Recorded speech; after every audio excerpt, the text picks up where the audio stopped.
The story begins with us being shown beautiful nature and the protagonist thanking the creatures. He was so worried that he would have to go to the human city alone, and so he is very glad that they went with him. There were various creatures in front of the protagonist, and the guy added that he thought the animals would stand out in this form. Then the white cat told him not to worry and a flash occurred. The animals turned into people, and the guy said that he didn't like it. He thought he looked weak, but the girl thought he was a real macho, an unreal gigachad. The guy was surprised how she knew such words. The protagonist was also very happy and wanted to leave together. Then we are shown the past, as the protagonist walked home from work and died. He thought it was no big deal, because his life was empty anyway. He had no family, no friends. He had nothing to be proud of. A completely ordinary life. His name was Tokiya, and that's how he died. Then the protagonist woke up somewhere, and someone was surprised by him. The god stood before the protagonist, and he said that Tokiya had never sinned in his entire life. Such people are almost impossible to find. The protagonist looked at him and realized that a real god was sitting before his eyes. It all seemed incredible to him, but after death he found himself before the god. Tokiya thought he was exaggerating, to which the god responded with a denial. Usually a person will do something bad at least once. He will make excuses for forgetting homework, he will lie, steal money from his parents' wallet. Over the course of a lifetime, a person accumulates many small crimes. Tokiya explained that he simply followed his parents' orders to be kind and help people, so he always lived for others. God agreed, but said that it did not save him from being hit by a car. He immediately thought about it and made a decision with a smile on his face. He decided to reward Tokiya. The protagonist was surprised, and the god said that in his past life he never received anything, so he would give him a gift. He will be reborn in a magical world where there will be adventurers, magical animals, magical skills. Simply put, a fantasy world. The protagonist was surprised, because he had read about such things in novels. He did not know if he could visit there himself. God added that he usually does not do such things, and therefore it is a little difficult. He also asked if the protagonist wanted him to give him the ability to use all 4 and more elements in alchemy, or to become the god of this world, so that all its inhabitants would worship him. Tokiya panicked and shouted that it wasn't worth it, because he wasn't good enough for it. God asked if he was sure about it. Most time travelers usually have their eyes twinkle when he suggests something like that to them. He still felt bad that he died so sadly, so at least he would make him strong. Give him a strong body so he wouldn't get sick, and give him the ability to understand languages. At that moment, he remembered something and gave something to the protagonist. At that moment, a mysterious seal appeared on Tokiya's hands. The protagonist was surprised and asked what it was. God answered that it was the magic of time. Thanks to it, his future would be wonderful, because he was a selfless person. Tokiya decided to object, and answered that he was not quite like that. God smiled and said that Tokiya did not think about himself at all. All his life, he put other people's happiness above his own. Tokiya's eyes lit up. He remembered the past, how he worked for others, and God asked if the protagonist understood that he too could be angry and happy. The god turned around and said that he hoped that in his next life he would stop torturing himself. The protagonist apologized and thanked the god for helping him with his reincarnation. The god turned around and said with a smile that Tokiya really was a good guy. Immediately he began to disappear, and the god said that it was time for rebirth. He said goodbye to him and added that it was time for him to do what he wanted. We are shown a mysterious big tree. The protagonist appeared in the hollow at that very moment. There were mysterious silhouettes around him, and everyone was surprised when they saw a person. The protagonist looked around and realized that he was hearing voices and that he had truly been reborn. But he didn't understand why he was a baby. His body and voice were not obeying him, and apparently someone was surrounding him. 10 or 20 people, or even more. He couldn't move his lips. He wanted to at least see what kind of world was around him. Someone thought about the divine tree. The unknown beast took the protagonist and suggested that the divine tree gave birth to a human. The protagonist was very surprised by this. He realized that these were not people, and that he had never seen such animals before. Tokiya didn't understand why God sent him to this world. The giraffe said it was incredible, because they had never had people born before. The koala noted that it was definitely a human baby. The animals assumed that Osa was right when he said that the protagonist was the chosen one. He predicted that sacred animals would have to raise a man, and they did not believe in this prediction. The protagonist, listening to all this, did not understand anything. The unicorn said that the baby should be taken to the cradle. Another animal suggested simply looking after him until he learned to talk. The protagonist, hearing about a couple of years, was scared, because he did not want to be looked after for a couple of years when he was a baby. The protagonist was very ashamed, and his watch on his hand seemed to activate, and a flash occurred. The animals covered themselves from the flash and did not understand what kind of magical light it was. The flash passed, and the protagonist grew up during that moment.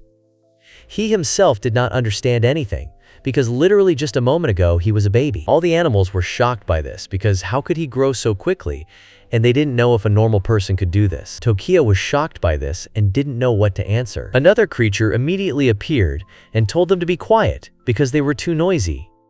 The protagonist was surprised, and all the animals became quiet. It was an old lamb named Osa, and the animals asked him how he got there. The protagonist apologized to him and wanted to say something. Osa replied that he knew his name was Tokiya and that he was reincarnated as a god. The guy was surprised and asked how he knew about it. Osa replied that he saw it in a dream. In dreams, he sees not only himself, but also everything that has happened or will happen to the village of sacred animals. He added that the guy should come to his senses and then come to him. He immediately called Ude and Seide to him and stamped his hooves. A snake and a wolf appeared immediately. Osa told them to bring clothes, because in front of them is a child. Unlike them, he cannot walk around naked. The protagonist immediately became very embarrassed and covered various places. Afterwards, the protagonist was given clothes and brought to the Wasp, and the snake knocked on the door. The protagonist looked around the house and saw an old man in front of him, who smiled and said that they could talk calmly here. The boy went into the house and apologized. Osa laughed a little and said that he would tell you now. Tokiya is in a place where sacred animals, messengers of God, live. He saw a window behind the ram where animals were standing near a tree. Osa added that they called it the village of sacred animals. The protagonist was surprised by this. Osa said that all the bound beasts were born from the sacred tree. That's why everyone was surprised when Tokiya appeared. The sacred tree protects them, gives them a lot of food, and provides them with everything they need to live. The protagonist understood why God sent him here. Osa asked what Tokiya could tell him. He knew that it was only what he saw in a dream, but he did not know the ways of his heart. He asked how he lived, what he thought about, and asked Tokiya to tell him. The protagonist sat on a cloud and began his story. After some time, the guy finished, and Osasa thought. He immediately called Sadagadai to examine Tokiya, because he needed to know how strong he was. The wolf agreed and approached the guy and raised his paw. The wolf was very surprised when he saw everything. Sadai just couldn't believe it. He told Osa that Tokiya was not just a man, his strength was greater than theirs. The protagonist was surprised and asked if he was really that cool. Sadai told him to see for himself. This is the bare minimum of information, but he is sure that Tokiya can handle it. The protagonist's health is 170,000. Mana is 80 million. Basic skills. Superior Strength rank 10. Superior Recovery rank 10. Invulnerability rank 10. Magic skills. Can use all magic. Not yet awakened. The protagonist was very surprised by this and asked if it was cool. Sadai said that this was his current status. These words made the protagonist even more surprised. Sadai explained that they call status what shows his strength. As for his status, Mataya, it is much higher than usual. And also this time magic. Apparently because of it he grew up so quickly. The protagonist looked at his hand and thought about the magic that God gave him. The wolf approached Osa and added that time management. Quote, God's blessing. Quote, enormous mana, and asked the chief whether he had seen him in a dream. Osa said that it was the protagonist who would protect their village. The protagonist was surprised, and Osa asked how the guy felt about learning magic. He knew that the guy was young, so it was not surprising if he wanted to go on an adventure as soon as possible. But without proper preparation, he will quickly wither away. He believes that the protagonist should live with the sacred beasts for a while and learn a lot from them. Of course, they can't keep him by force, and he will understand if he doesn't want to live with them. The protagonist was surprised by this, and Osa added that Tokiya is a very kind person, since even a god loves him.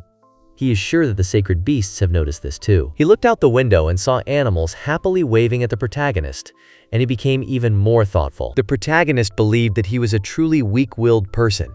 He lived trying to do everything so that he would not be hated. He did not believe in himself, but God gave him magic and a future, and he cannot betray his kindness. He wanted to try to live for himself. The protagonist said that he hadn't achieved anything worthwhile in his previous life. He lived an ordinary life, without even leaving a trace in anyone's memory, and died like that. But he loved to see people smile. He thought that he needed nothing but the happiness of others. He often helped grandmothers and other people. And he still holds this thought.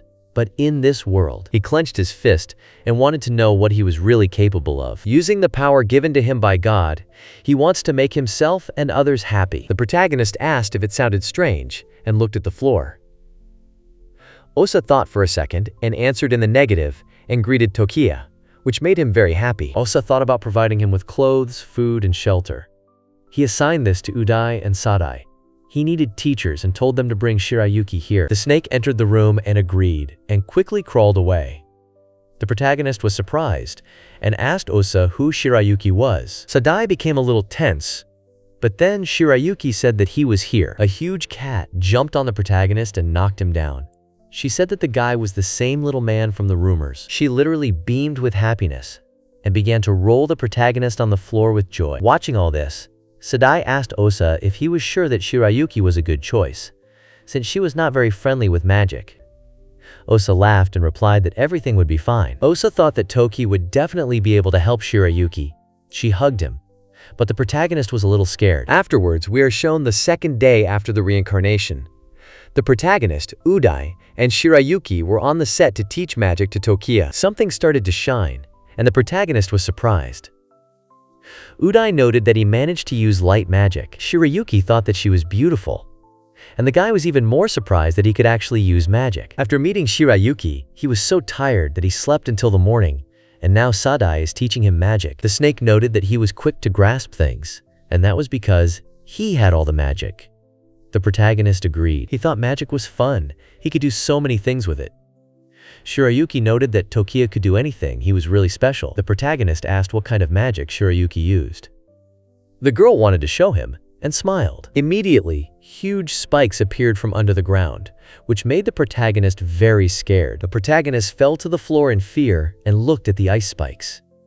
Shirayuki approached the boy and asked if he was okay. She touched him, and Tokiya felt cold, because Shirayuki's paws began to freeze. The cat was surprised, and the guy asked for forgiveness, because he was a little scared.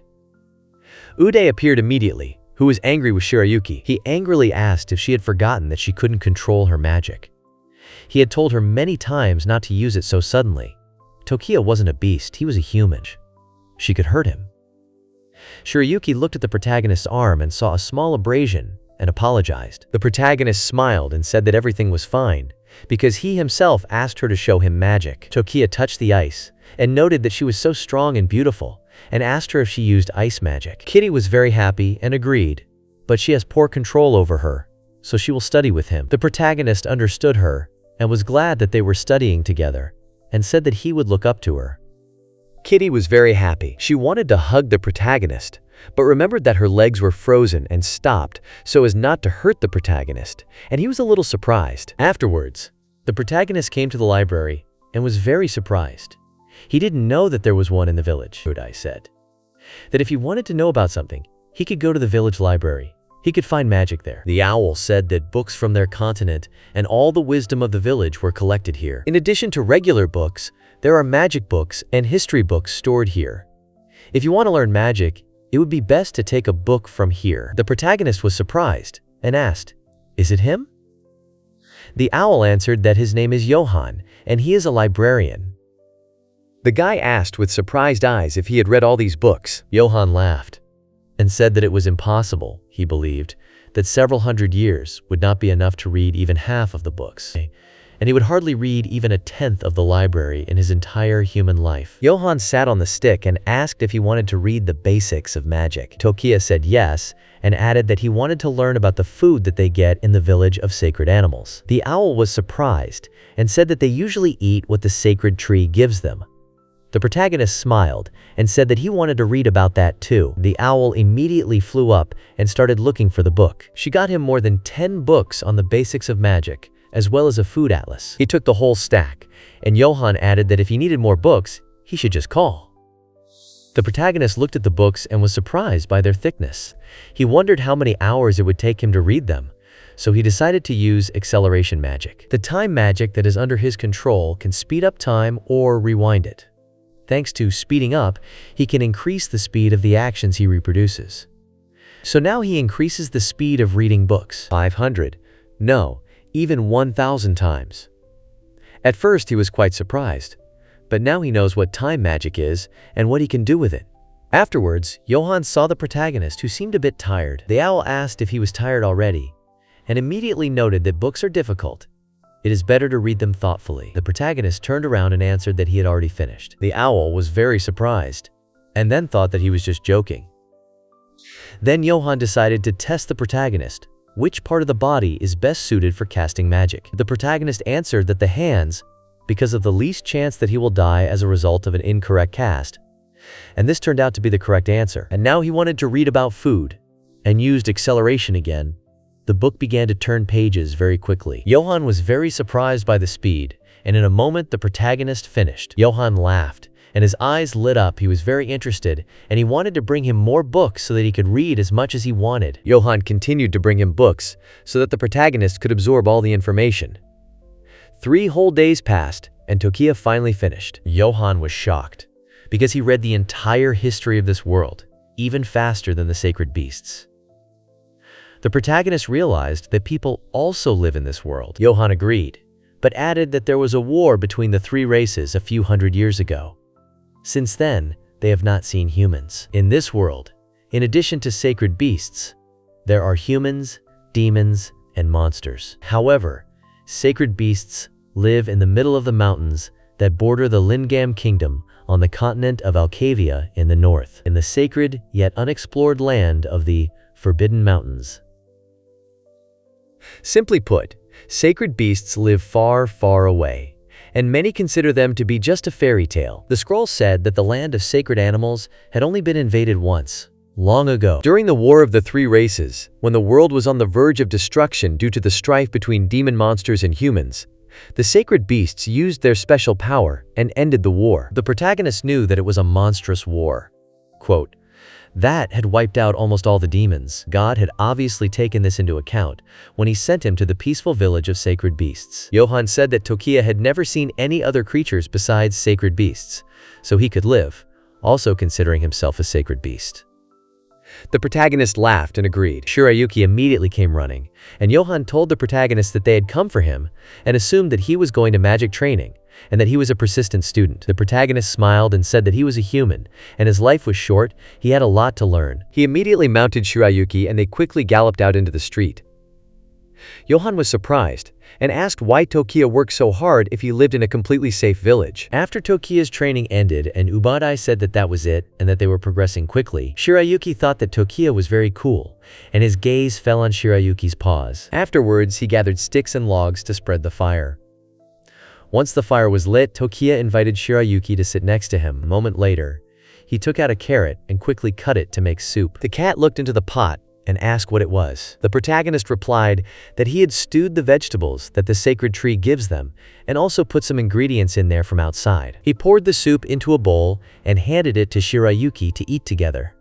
The cat sniffed the food in surprise. She just felt that it was warm. Shirayuki was surprised that he made soup for Shirayuki. The protagonist remembered that she was trying so hard not to freeze anyone, although she has to fight her own coldness the most. The protagonist took the soup and looked at it with joy. For them, for humans, a warm meal can help hearts come closer. After living in the sacred beast village for a few days, he understood a lot. Sacred beasts are kind creatures who try not to interfere with each other's lives. They do not have special ties like family or love. They all live independently from each other. But to be connected to someone with a strong bond, and then to understand how she can make them happy. Tokiya is very happy that she trains with him, and that she rejoiced with him in her progress, so he learned magic that would help her warm up. He suggested that she continue training and eat warm soup. Shirayuki was very happy to hear all this. She had tears of happiness and jumped right on the protagonist. She was very happy, and nearby stood Uday, who was eavesdropping and was happy with their words. She said that she loved Tokiya, and he only tickled her. He sat on her and she dragged him somewhere. Tokiya asked where they were going, and she answered that they were going to the waterfall. She wanted to know if it was really endless. 3 months had already passed. He continued his magical training and quickly achieved a lot. Time magic helped him correct his mistakes, and so he began to use his powers much more freely. Thanks to Sadai, Johan, and Shirayuki, he got used to life in the village. Here they show us huge paws, and that someone so huge flew near the trees that they flew to the side. Shirayuki didn't understand what was happening, what kind of strong wind it was. A huge dragon appeared, and realized what he was. A human child born from a sacred tree. He looked at the boy attentively, and Shirayuki was very surprised. The protagonist also did not understand when he saw the black dragon. Since he was in the village, he was also a sacred beast. But he had never seen the dragons here. The protagonist decided to use the analysis and was very surprised by its enormous power. His health was 3 million, mana 20 million, basic skills. Excellent health, rank 20. Combat skills, divine martial arts, rank 45. The protagonist was even more surprised, because they live in a peaceful village. Suberdai and Uberdai immediately appeared and shouted at him not to approach Tokiya. The dragon saw them, and they said that the dragon was an outcast who had killed a man. They ordered him not to dare involve Tokiya in this. This dragon's name is Eugene. He's an outcast who killed a man, and they reiterated that he shouldn't involve the protagonist in this. Tokiya understood that it was a sacred beast that killed a man. The dragon leaned a little closer, and Sudai and Udai stood in front of Shirayuki and Tokiya and asked him to be careful. The animals told him that he had forgotten his duty as a messenger of God and had injured more than one living creature. Eugene realized that they were the Wasp's servants and asked them to calm down, because he had only come to see how a man lived among sacred animals. Sudai told them not to listen to the dragon. Eugene stepped back and said that they were stupid sacred beasts who shared life with man. Eugene asked them if the war of the 3 races had taught them nothing. He wanted to see how it would turn out for them. Eugene turned back and flew away. Shirayuki was very surprised. Then he looked down and thought that this was the first time he saw such a sacred beast in the village. It was obvious that he hated people. Udai asked Tokiya if he knew about the war of the 3 races. He said that it happened several hundred years ago. A war between humans, demons, and animals. Many tribes perished in the war. It was a real tragedy. History is made by people, demons, monsters. Everyone, except sacred beasts, messengers of the gods, sacred beasts, are not allowed to interfere in the affairs of other races. But then the world was on the brink of destruction, and Osa decided that they, the sacred beasts, had to intervene. So they participated in the war that could destroy the world with the power of the sacred beasts. They sealed weapons and magic. But Eugene alone committed human slaughter, destroying an entire country. His heart is not like that of a sacred beast. He can harm Tokiya and asked the protagonist not to get involved with him. The protagonist couldn't believe that there was a sacred beast that could kill a person. Uday wouldn't lie, but now he had something to think about. The protagonist agreed and assured that he wouldn't mess with Eugene. Afterwards, Shirayuki took the protagonist away and asked if Tokiya was okay. The guy replied that he was a little surprised. He thought that all sacred beasts were good, but it turned out that they too can hate and hurt others. She immediately stopped and said that she didn't think Eugene was bad. The dragon, of course, often gets angry, but he is not bad, especially since he has not hurt anyone now. The protagonist thought about it and realized that she was right, because if he wanted, he could attack him. Eugene doesn't just hate people, maybe he wanted to tell something. The protagonist activated supervision and saw that Eugene was a little sad. But that's what he saw. He had yet to find out what it really was. He wanted to understand Eugene. He told Shirayuki to look for information about the story and Eugene together. After 3 whole days passed, Shirayuki jumped on the rocks and ran. She brought him to Eugene's cave and told him that he lived there, and Tokiya thanked her. The guy smiled and said that he was going, and Shirayuki stayed outside. The protagonist went inside, and it seemed to him that it was very creepy here and also dark. Almost nothing was visible, so he used fire magic. And then he saw a dragon, and it asked him what he wanted. He looked into the dragon's eye and felt a strong pressure. Just from looking at it, his legs began to buckle. The dragon said that his sudden visit did not anger him at all, since he had come to him despite the warning of the beasts. He had a good reason. The protagonist realized that he was ready to listen to it. He realized that the dragon did not intend to harm him. Tokiya told Eugene that he wanted to understand him, wanted to know what he could tell him, why he came after learning there was a man in the village, and about his true intentions. The protagonist, clenching his fist, added that after reading all the books, he realized that he killed people for only one reason. Otherwise, the war would not have ended. Tokiya shouted this clearly and firmly. The dragon did not understand how Tokiya understood this. He was sure that such a thing would not be written in the books. The protagonist agreed. He said that in the books of sacred beasts, only the horrors of war and the laudatory years of sacred beasts were written. All the best was written, but the previous world taught him that hatred born of war will not pass if you simply show your strength. The dragon was surprised to hear this, and agreed. He still remembers the scene that happened 500 years ago during the War of the Three Races.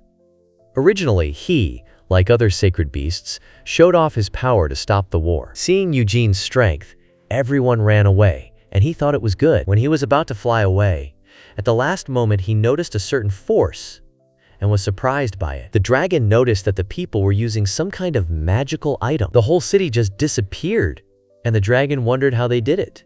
He thought the world was over. Even if they showed force, even if they indirectly interfered with them. The dragon began to destroy the columns and search for people. And then we are shown some kind of magic ball and people. Eugene believed that the war would not end. Evil will continue to exist. The dragon was a little angry and let out fire and destroyed everything. The Dragon King Eugene will even be ready to stop being a sacred beast. This is where Eugene ended his story. The protagonist, after listening to him, realized that Eugene killed only to end the war. Eugene turned away in embarrassment and said that Tokiya was good at joking and that he was just wasting his time. At that moment, he bared his teeth and got a little angry. He said that sacred animals believe that the world is full of goodness and harmony. But it is not so. People and demons are not as simple as they seem. They are cunning and greedy. The people of this world still create magical items that can destroy the world. The monsters only think about how to eat other creatures. When he heard that a human was born in the village, but the other sacred beasts were completely calm, he was overcome with fear. They do not know what is outside the village, and therefore do not feel the danger. Although Eugene was called an outcast, he is actually worried about the sacred beasts, and he wants to protect them and this world. He met many treacherous and dirty people on his way, but the sacred beasts turned out to be completely different from them. Because the protagonist decided he wanted to know more about all of them. Eugene was surprised, and noted that Tokiya should learn more about the world outside. Otherwise, others might take advantage of his strength and his kindness, and then he would be finished. The boy immediately laughed, and the dragon was surprised, and asked what was going on. Tokiya was very happy that the dragon was worried about him too. The dragon didn't know what to say to that, but he didn't deny it either. The protagonist thanked Eugene and said that it was nice to talk. He asked the dragon to let him continue to chat with him. The dragon only replied that he would think about it. The boy quickly ran back to the exit of the cave. He saw Shirayuki sleeping and quickly sat on her to return home. The protagonist thanked Shirayuki for waiting for him. Kitty noted that he seemed pleased and asked what he and Eugene were talking about. The protagonist replied that Eugene had asked him to tell her that Shirayuki was a very good friend. Hearing this, Shirayuki became very happy and jumped down from the cliff and landed successfully, which made the protagonist happy. It was already late in the day, and Osa realized that Tokiya knew about the war. He immediately stood up, and the beast near him became frightened. He asked Osa not to overdo it, because they could not lose him. Osa said that very soon, he would have to return to the sacred tree, and before that, he had to determine Tokiya's fate. Later, we are shown that the protagonist was training with dummies near the cave. The dummies surrounded the protagonist, and he got ready. One of them attacked the guy, but he dodged and hit back. Shirayuki saw this and was happy that Tokiya had become so strong. Eugene immediately appeared and agreed with her, but clarified that it was only because he personally trained him. Eugene flew down and went down to the guy. The protagonist smiled, because from that day on, Eugene taught him every day. He even stopped seeming scary to him. He gets angry easily and can be rude, but in reality he is kind and a little awkward, and sometimes boastful. The dragon was surprised that Tokiya was able to defeat the wooden doll that he made for him, and wanted to test its strength. Shirayuki was surprised by this, and asked how he wanted to do it. The dragon only backed away and tilted his head to prepare. He immediately launched a lot of fire at the protagonist. Shirayuki was very scared when she saw the real fire breath and asked if it was too powerful. The protagonist only smiled and used the time magic stasis. The fire simply stopped in front of the protagonist. Shirayuki was surprised that the flames stopped. The dragon noted that he could not only speed up and reverse time, but also stop it, and was surprised. Tokiya immediately began to stagger, and at the last moment the dragon put out his wing so that Tokiya would fall on him. He realized that this magic was different from speeding up and rewinding. The protagonist smiled and noted that this magic took a lot of strength. The dragon said that it was not worth using this magic during battles in the outside world. He would prefer not to fight at all. Besides, who knows if he will ever go out into the outside world? Perhaps he will live in the village his whole life. Udai appeared at that moment, looking for Tokiya. The protagonist was surprised and asked what happened. He looked at Eugene and tensed up a bit. Looking at the dragon, he said that they needed to talk. Tokiya had to come to the sacred tree with Shirayuki. The protagonist noticed that Udai was nervous, which was very rare for a sacred beast. He had a bad feeling about this. He immediately started to leave and told Eugene that he would come later. Literally a moment later, we are shown the divine tree itself, and the protagonist was already there. He was very surprised because he saw many different animals that greeted him. Johan, for the first time outside the library, Uday stood next to Osa and said that everyone was gathered. The leader immediately told that he had seen a dream. The hour is approaching when he, Uday, and Sadai will have to return to the sacred tree. This surprised everyone. The animals began to discuss this news. Sacred animals live a long time, but they also die. When their lifespan comes to an end, they return to the sacred tree. It will be very sad without Omas nearby. But Udai and Sadai will also leave with him. Tokiya lowered his head and Shirayuki called him to support him. Udai asked the protagonist to calm down, because they won't disappear right now. Saparadai added that they needed to resolve some issues as soon as possible with Oasa's sleep. They needed to choose the next guardian of the village. They needed to choose the one who would inherit the title of protector of the village. And Sayadai wondered who would have to bear such a huge responsibility. Osa said that it is the protagonist who will become the new guardian of the village. The boy was very surprised by this. The giraffe asked if he really chose Tokiya. The bear noted that Tokiya was a human and asked if he was sure about it. Udai said that Osa had seen in a dream how he was born from a sacred tree. Sadai added that he had also seen that he was given the gift of protecting this village, sacred animals, and the whole world. The protagonist shouted for them all to stop, because they were all much stronger and wiser than him. Moreover, he was a human, which meant he could not live as long as they did, and without their protection, he himself. Before he could finish speaking, Ubdai said that only his soul was important. He was a kind person. Sadadai added that he was exactly the kind of person needed to be the guardian of the village. The bonds he built with Shirayuki and Eugene support these words. Johan intervened and said that Tokiya would be a good guardian. He is diligent and always thinks of others. Shirayuki agreed and noted that Tokiya is very kind. The protagonist was surprised that they would acknowledge him as the new guardian and Ohanisa's prediction. But he didn't know what he could do for all these animals. Osa also added that Tokiya would have to visit the outside world, which surprised everyone and the protagonist. Their village is small, but Tokiya will have to go out into the outside world and learn as many new things as possible. Udai was surprised and asked how Osa imagined the future guardian of the village leaving. Osa replied that everything would be fine because he had seen the future. He never acts rashly. He took the protagonist's hand and added that if after the journey Tokiya himself chose the path of the guardian of the village, he would only be happy. Tokiya wanted to say something to Osa, but Osa interrupted him and said that he knew how much he wanted to know more about the outside world. The protagonist listened attentively to Osu, and Sadai said that the protagonist was chosen as a guardian and asked how he felt. The protagonist clenched his fist and apologized because he really wanted to get out to the outside world, and he would like to protect them all, but only after he becomes truly fit for this role. After all, having only knowledge of the village, he will not be able to protect its inhabitants. He still lives only because he wants to know what he is capable of in this life. But if he goes to the outside world, he will no longer see Osa, Udai, and Sadai. The leader asked Tokiya not to cry. Let his free heart lead him along the path he chose. The protagonist cried, and Osa comforted him. Shirayuki thanked Osa, Uday, Sade. The leader thought that he was somehow afraid to let him go into the outside world all alone. Shirayuki immediately raised her paw and shouted that she was ready. She wanted to go on a trip with Tokiya.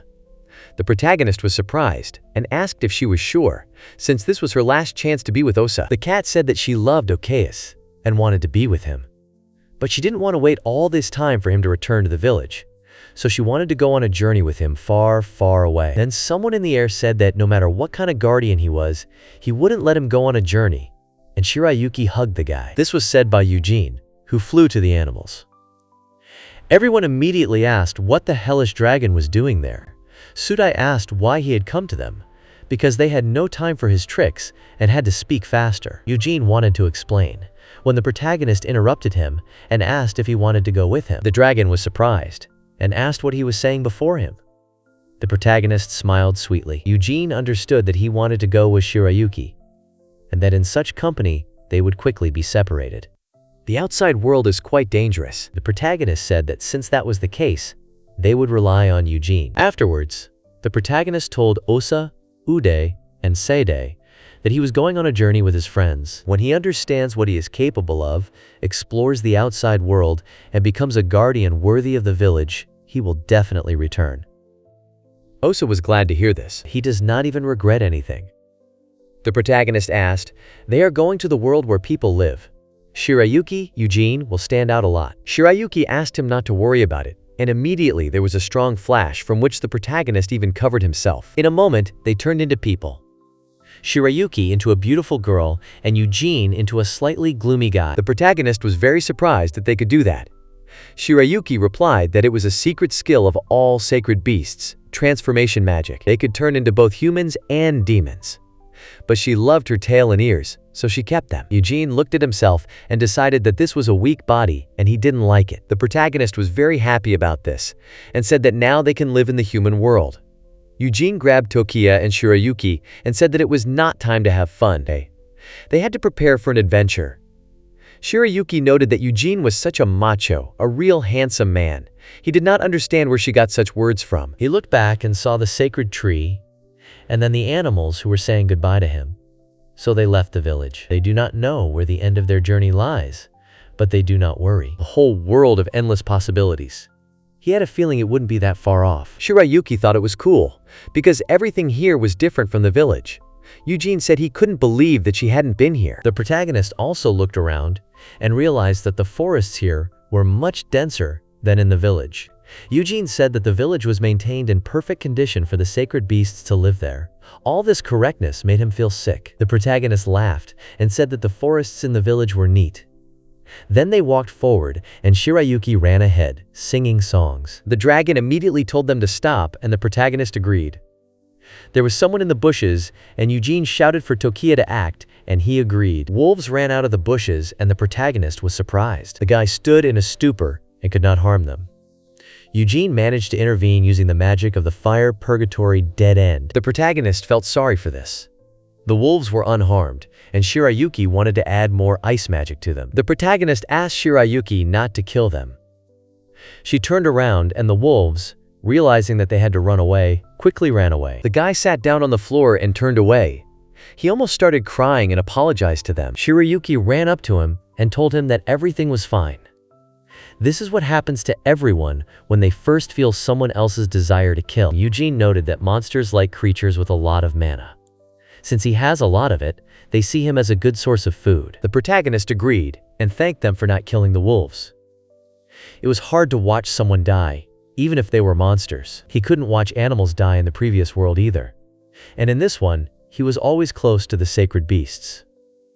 He also thanked Eugene for noticing the monsters. He was a little embarrassed and agreed. He was glad they were by his side, but he knew he had to learn to fight on his own. The protagonist stood up and walked away, saying that the sun had set and it was time to make camp. Eugene sat down on a log and asked what they were going to eat, grass or something.